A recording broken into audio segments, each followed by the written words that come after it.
Mapagpalang araw po sa ating lahat. Ang aking pong bahagi ngayon ay mula sa aklat ng Deuteronomio, Kabanata 11, talata 1 hanggang 7. Ang pagpapala ng pagsunod kay Yahweh.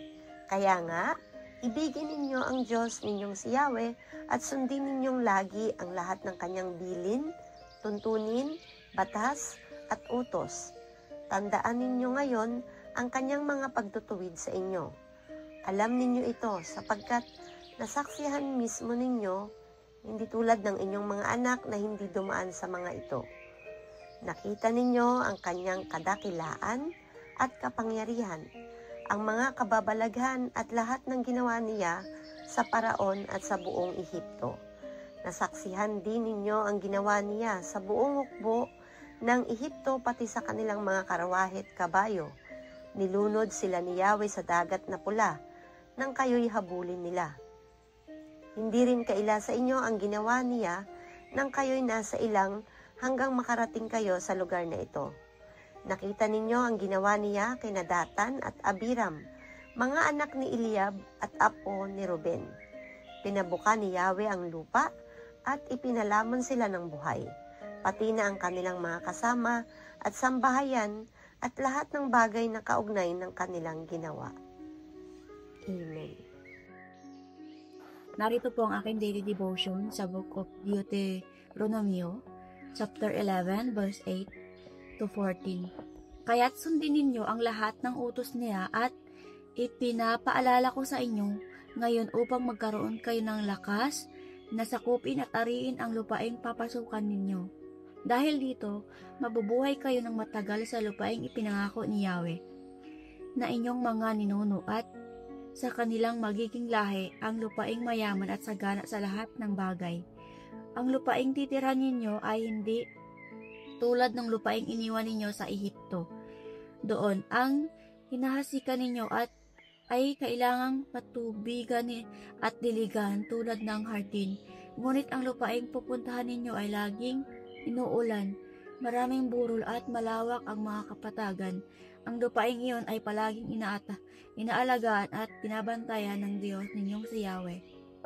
Kaya nga, kung susundin lamang ninyo ang utos na sinabi ko sa inyo, ngayon ibigin ninyo ang Diyos ninyong si Yahweh at paglingkuran ng buong puso't kaluluwa. Sa tamang panahon ay paulanin niya sa lupaing iyon at magiging sagana kayo sa pagkain, inumin at langis. Amen po. Isang mabuhay at mapagpalang araw pong muli sa ating lahat. Samahan niyo po akong muli sa pagbabahagi ko ng salita ng Diyos.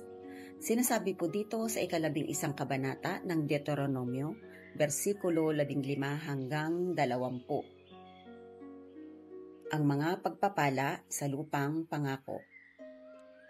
Pananatilihin niyang sariwa ang damo sa inyong mga alagang hayop upang kayo'y sumagana sa lahat ng bagay. Ngunit mag-ingat kayo, huwag kayong padadaya. Huwag kayong sasamba ni maglilingkod sa mga Diyos-Diyosan. Kapag tinalikuran ninyo si Yahweh, kapupuotan niya kayo. Isasara niya ang langit at hindi ito pauulanin. Kapag nangyari ito, mamamatay ang inyong mga pananim at malilipol kayo sa mabuting lupaing ibinigay niya sa inyo. Itanim nga ninyo ang mga utos na ito sa inyong mga puso't kaluluwa. Ipulupot ninyo ito sa inyong mga kamay bilang tanda at itali sa inyong noo. Ituro ninyo ito sa inyong mga anak. Pag-aralan ninyo ito sa inyong tahanan, sa inyong paglalakbay, sa inyong pagtulog sa gabi, at sa inyong pagbangon sa umaga. Isulat ninyo ito sa mga hamba ng pintuan ng inyong bahay at tarangkahan. Ito po ang mga salita ng Diyos. Salamat po sa Diyos. Amen. Ang aklat ng Deuteronomio, Kabanata 11, versikulo 21 hanggang 26, at ang sabi, upang kayo at ang inyong mga anak ay mabubuhay ng matagal sa lupaing ipinangako ni Yahweh sa inyong mga ninuno, mananatili kayo roon hanggat ang langit ay nasa ibabaw ng lupa. Kapag sinunod ninyong mabuti ang kanyang mga utos, inibig siya ng tapat, sinundan ang kanyang mga landas, at nanatili kayo sa kanya, palalayasin niya ang mga tao sa lugar na titirahan nyo.